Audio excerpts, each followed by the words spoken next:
레위기 18장의 말씀을 가지고 성결의 두 번째 단계를 살펴보고자 합니다. 말씀드린 대로 1장부터 16장까지는 하나님의 백성의 모습, 하나님의 백성이 하나님의 은혜로 말미암아 속죄함을 받아서 하나님의 백성으로 살아가야 함을 말씀하고 있습니다.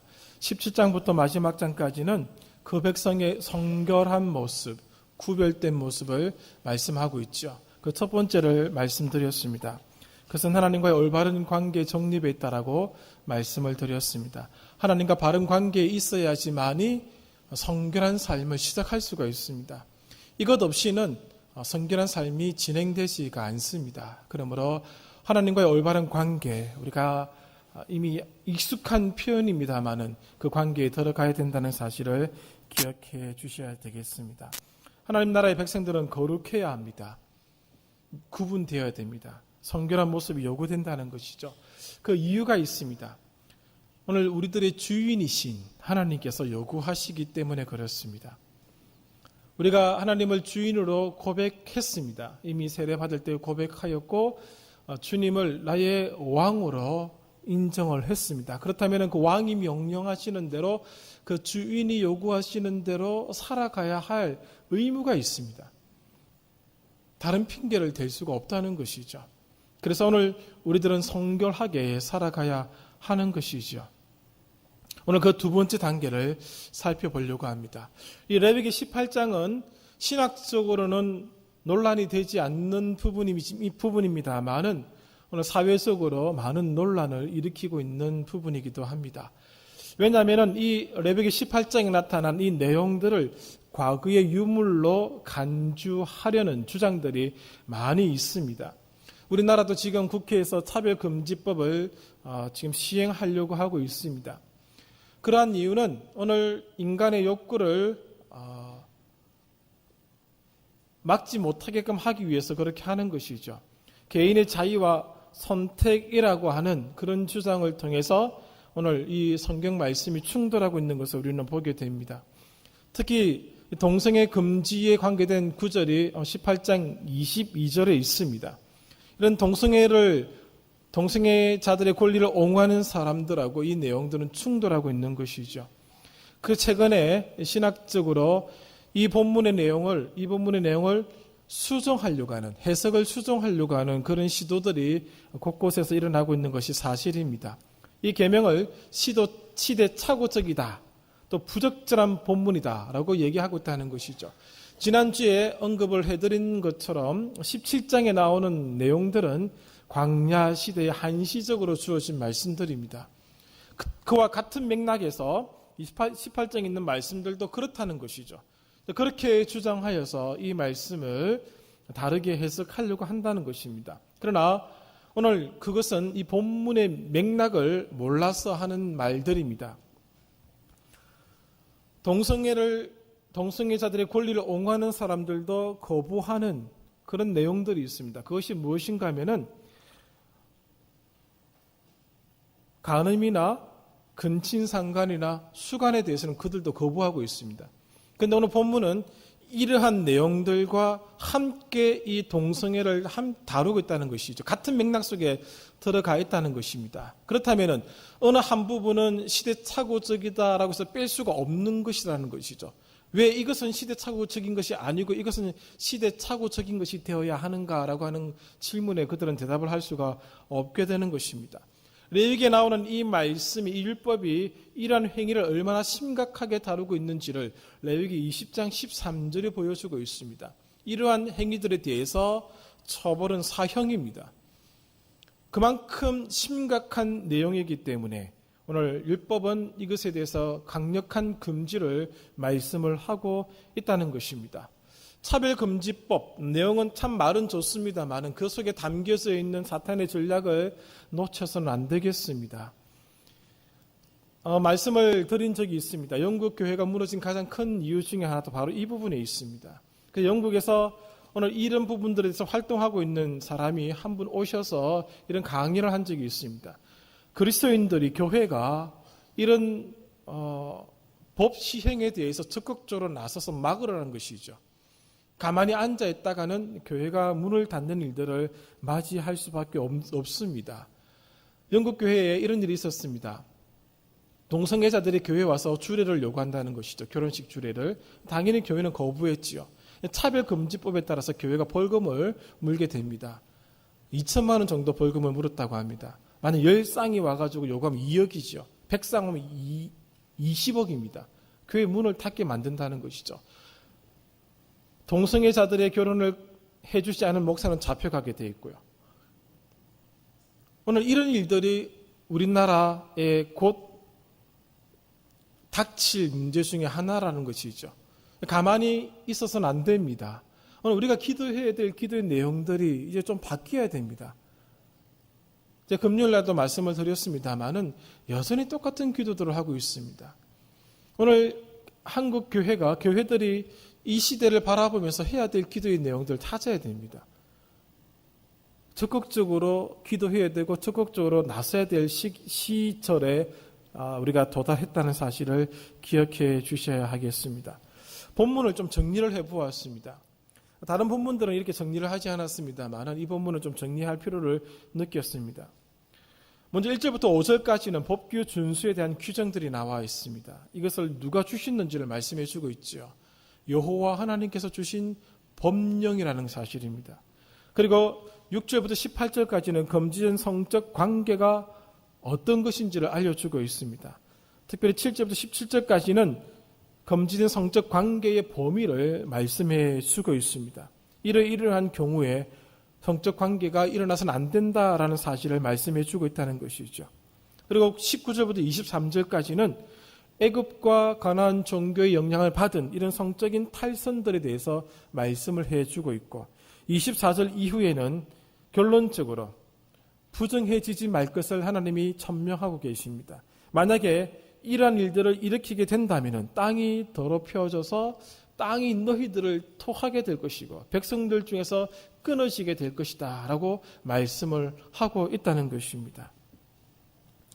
이런 내용들, 특별히 동성애와 관계된 내용들은 제가 참고 구절을 몇 가지 더 기록해 두었습니다. 창세기 19장, 사사기 19장과 20장, 레위기 20장 13절, 로마서 1장 18절부터 32절, 고린도전서 6장 9절부터 11절, 디모데전서 1장 9절과 10절, 이 말씀들이 동성애를 금지하는 하나님의 말씀입니다.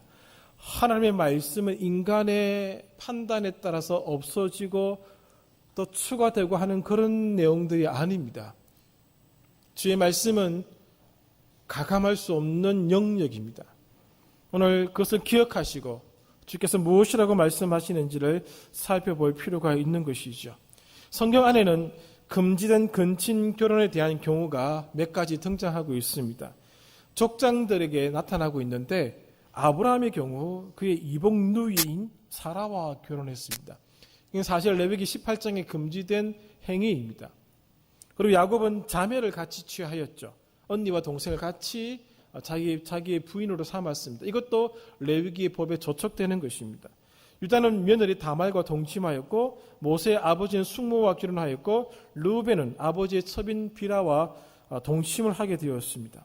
그러나 공식적인 비난을 받은 경우는 르우벤 경우밖에 없습니다. 르우벤의 경우는 장자의 권리를 박탈당하게 되었다는 것이죠. 나머지는 성경은 지적하지 않고 있습니다. 그 까닭은 율법이 주어지기 전에 사건에 대해서 법은 소급해서 적용하지 않았기 때문에 그런 것입니다. 그러나 율법이 주어진 다음에는 이 법규가 강력하게 적용되었음을 우리는 알게 됩니다. 다윗의 첫째 아들이 암논이라는 사람이 있습니다. 그 암논이 이복 누이였던 다말을 사랑하게 됩니다. 그리고 그 다말을 범하게 되지요. 그때 다윗이 레위기 18장의 법에 따라서 암논을 죽였어야 됩니다. 죽이지 않지요. 그 결과 이 다말의 그 오빠였던 압살롬이 암논을 죽이게 됩니다. 그리고 압살롬이 구테타를 일으키게 되고 결국 압살롬이 아버지의 첩들을 욕보이는 그런 끔찍한 일들이 다윗의 가정에서 일어나게 된다는 것이죠. 오늘 다윗의 가정은 붕괴된 것입니다. 오늘 이 사실을 통해서 이 레위기 18장의 법이 얼마나 강력하게 다윗의 집안에 적용되었는지를 우리는 볼 수 있다는 것이죠.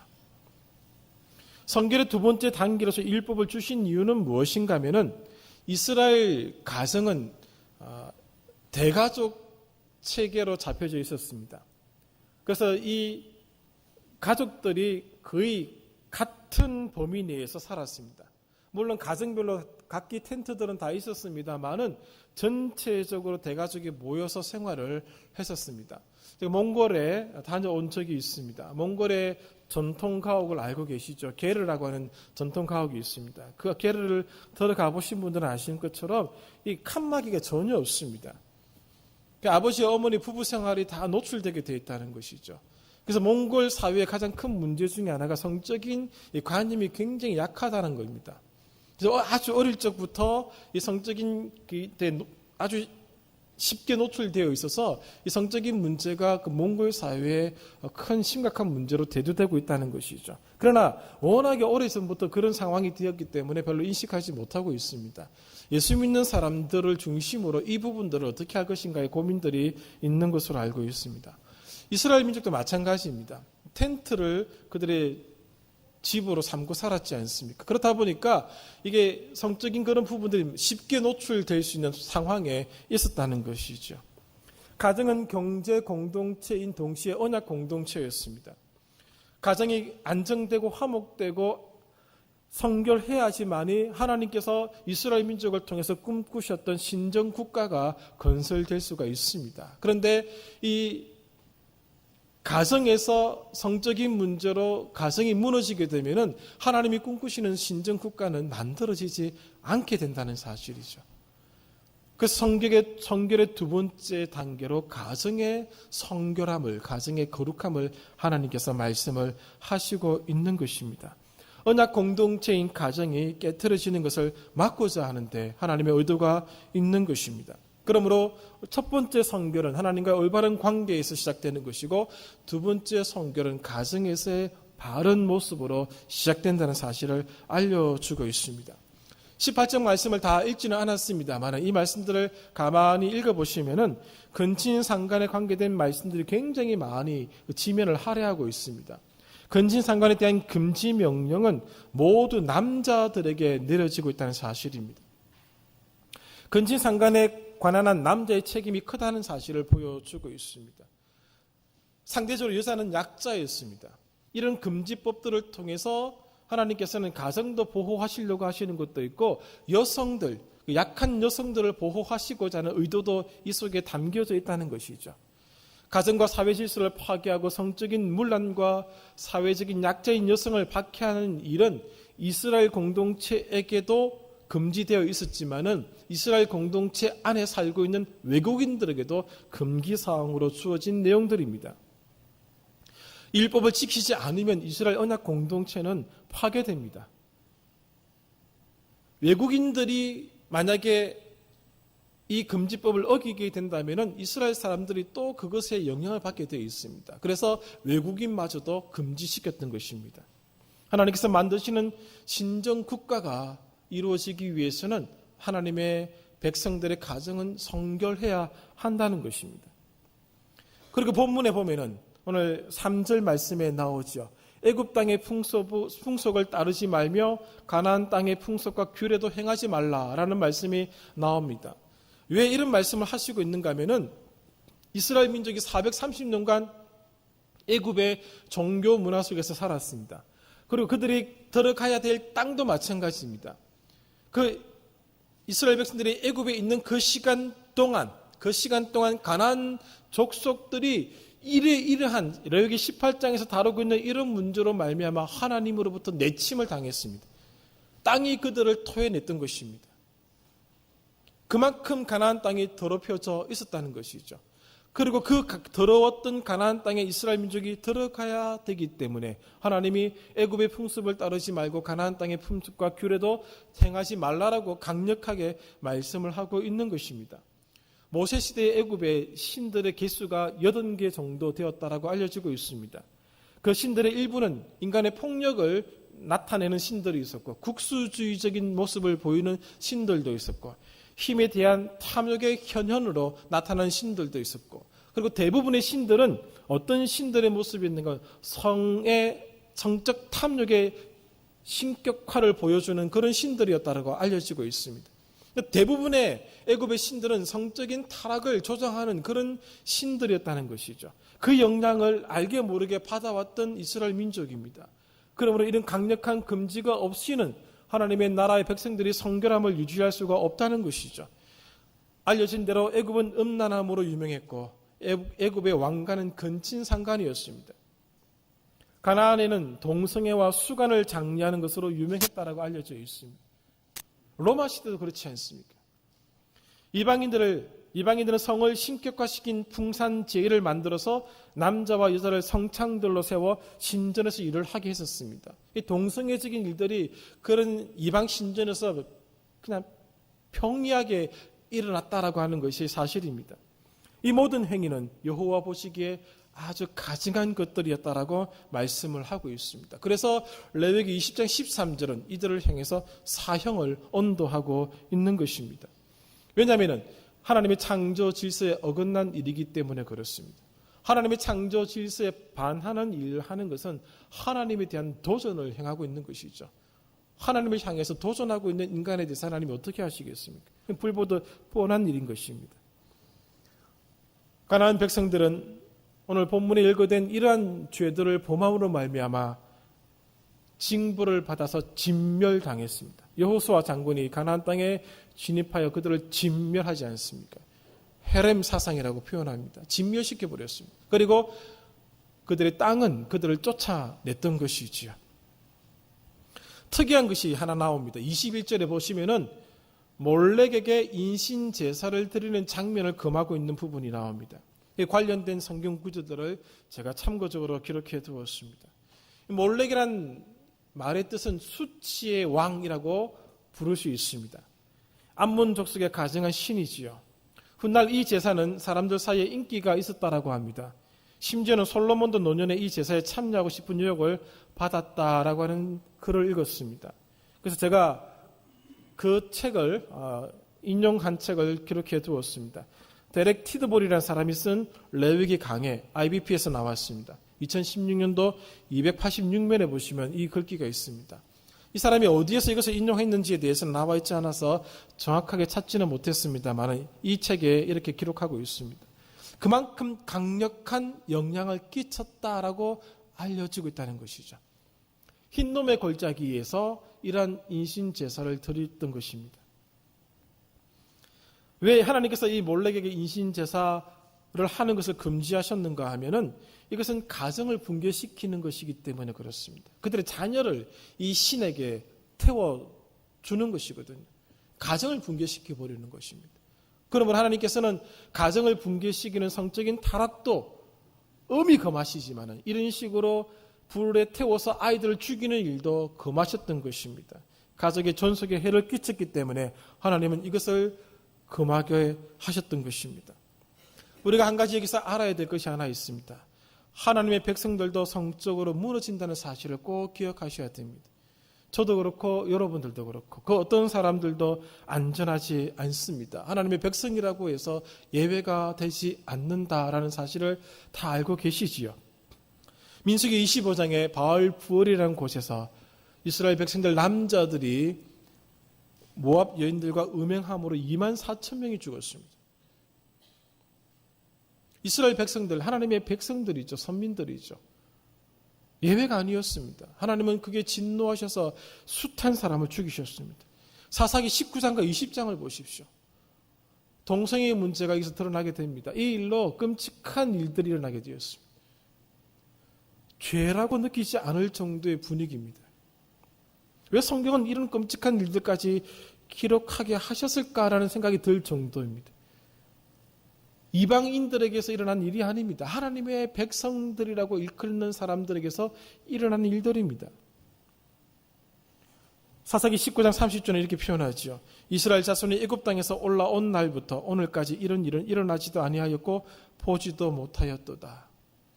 하나님의 백성들이라고 일컫는 사람들 안에서 일어난 일들입니다.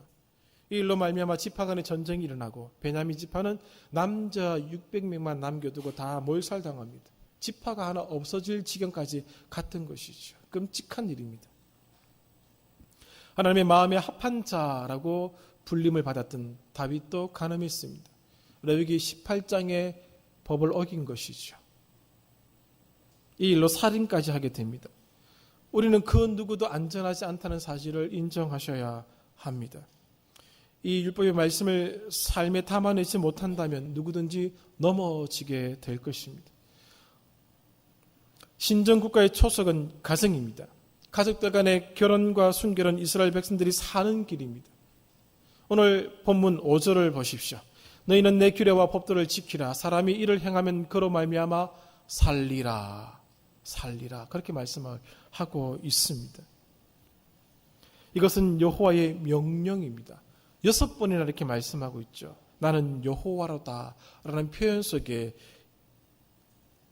이 의미가 담겨져 있다는 것을 주목하셔야 합니다. 이스라엘 백성들의 성적인 순결은 하나님의 특별한 백성으로서 이웃 나라들과 구별되는 표시였습니다. 구분 지켜주는 표시였다는 것이죠. 애굽도 그렇고 가나안 땅의 족속들도 그렇고 모든 세상의 나라들이 이런 성적인 거룩함을 유지하지 못하고 있는데 하나님의 백성들은 그렇게 해야 한다는 것입니다. 이것은 또한 종교적 헌신의 결정적인 표현이기도 한 것입니다. 가정이 사회의 기초이기에 가족이 잘 유지되지 않으면 민족이나 국가는 존재할 수가 없는 것입니다. 가정 내에서 성적인 문란은 근친상간으로 이어졌습니다. 결국 가족을 파국으로 이르게 했다는 것이죠. 하나님께서 계획하셨던 신정국가는 그렇게 되면 세워지지 않게 되는 것입니다.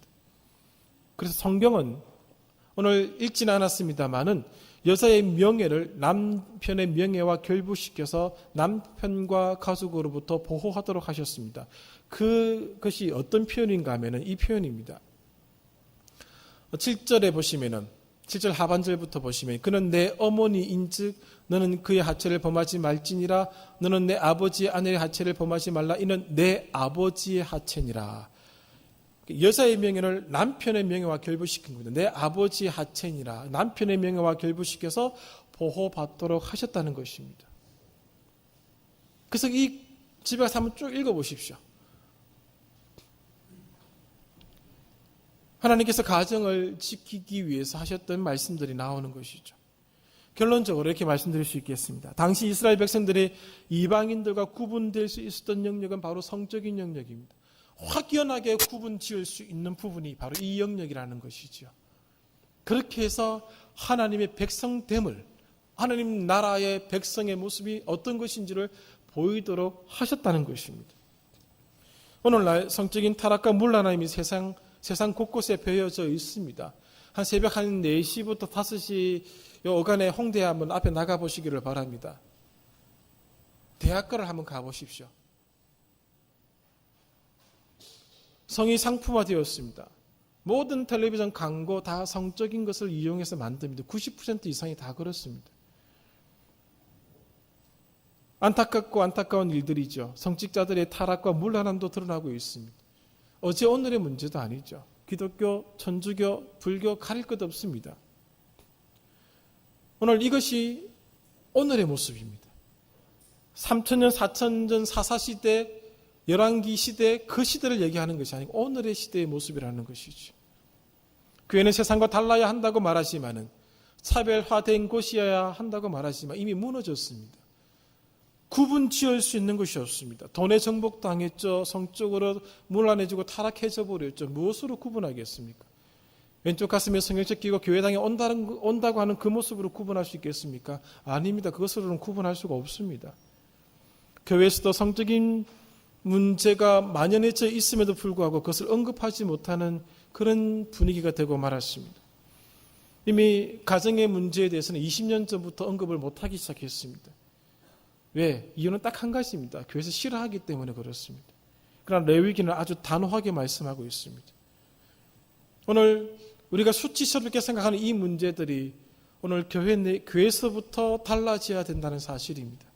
오늘 우리들로부터 달라져야 한다는 사실입니다. 한 걸음만 나아가도 오늘 이런 문제가 우리를 공격하고 있습니다. 텔레비전 채널을 돌릴 때마다 이런 문제들이 곳곳에서 나온다는 사실을 우리는 잘 알고 있습니다. 오늘 하나님과의 관계가 만들어진 백성들은 성적인 영역에서 성결해야 한다고 하나님은 천명하고 계십니다. 이것이 세상을 이길 수 있는 유일한 방법입니다. 이 말씀을 삶에 담아내야 한다는 것이죠. 저도 그렇고 여러분들도 그렇고 우리 모두가 그렇습니다. 한국교회가 이 말씀을 삶에 담아내야 됩니다. 전에는 실패했지만 이제는 담아내야 한다는 것이죠. 그리고 가정의 회복을 위해서 힘을 써야 합니다. 여러분, 가정이 무너지지 않도록 하십시오. 가정에 대해서 교회에서 말씀하지 못하고 있습니다. 그렇죠? 얘기 안 합니다. 그러나 가정에 대한 세미나가 열리면 엄청나게 많은 사람들이 그곳에 갑니다. 왜 그렇죠? 문제가 있기 때문에 그렇습니다. 목사가 설교하지 못하게 만들어버립니다. 하지 말라는 것이죠. 굳이 말 안 해도 안다는 것이고 아픈데 건들지 말라는 것입니다. 가정에서 상처받는 사람들이 너무나 많습니다. 그러나 성경은 단호합니다. 집에서 레위기 18장 천천히 한번 읽어보십시오. 숨기지 않습니다. 그대로 드러내고 얘기하고 있습니다. 우리가 이러한 세상에 대해서 가정의 순결로 도전해야 됩니다. 가정의 안전으로 도전해야 됩니다. 보호받지 못하는 사람들이 얼마나 많습니까? 우리의 아이들이 가정에서 폭력으로 상처받고 있습니다. 가정의 보호를 받지 못하고 있지요. 아버지와 어머니의 사랑을 알지 못하고 있습니다. 젊은 남녀들이 결혼할 때 가정이 어떤 곳인지 공부하고 결혼한 남녀들이 많습니까? 적습니까? 없습니다. 부모들이 결혼시킬 때도 마찬가지입니다. 무엇을 보십니까? 그들에게 가정이 무엇인지, 결혼이 무엇인지, 자식이 무엇인지, 부부 간의 삶이 무엇인지 가르쳐 주십니까? 거의 가르쳐 주시지 않습니다. 혼수 신경 쓰고, 예식장 신경 쓰고, 먹는 거 신경 쓰지, 그런 거 신경 쓰는 경우 거의 본 적이 없습니다. 교회에서도 이러한 부분들을 교육하기가 쉽지가 않습니다. 그만큼 가정이 위기에 있음에도 불구하고 그 얘기를 하지 못하게 하고 있고, 그것을 가르치는 부분에 있어서도 매우 약화된 것이 사실입니다.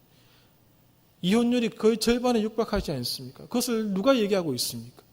못하고 있지 않습니까? 모두의 가정이 다 무너지고 모두의 가정이 다 문제가 있기 때문에 그런 것입니다. 이런 세상을 향해서 가정의 화목함으로 우리는 도전해야 됩니다. 가정의 행복을 가지고 도전해야 한다는 것이죠. 피해서는 답이 나오지 않습니다. 성적인 선택에 대해서 자기 주장들이 판치고 있습니다. 외국의 경우로 기억하고 있습니다.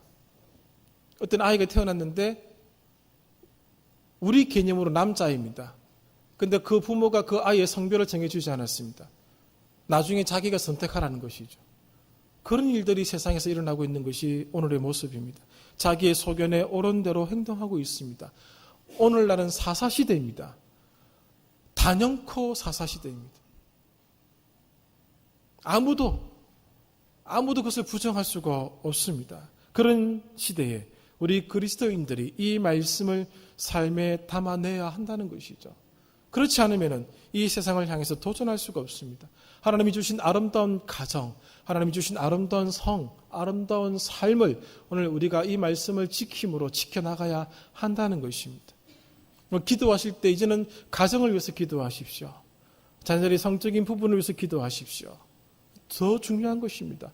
무엇을 먹고 무엇을 입는 것보다 더 중요한 것입니다.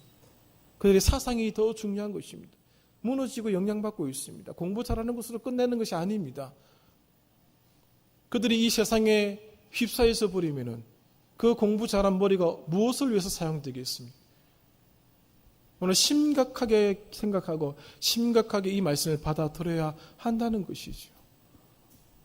오늘 이 레위기 18장은 오늘 하나님의 나라의 백성들의 성결함의 두 번째 단계로 주어진 말씀입니다. 가정이 지켜져야 한다는 것이죠. 가정의 성적인 문제가 올바르게 사용되어야 한다고 말씀을 하고 있습니다. 이 말씀 앞에 오늘 우리 모두가 다 책임감을 느끼고 오늘 우리의 기도의 제목으로 한 부분이 되어서 이 땅에 어두워진 그 모습을 밝힐 수 있는 우리 성도님들의 삶이 되시기를 간절히 소원합니다. 기도하겠습니다.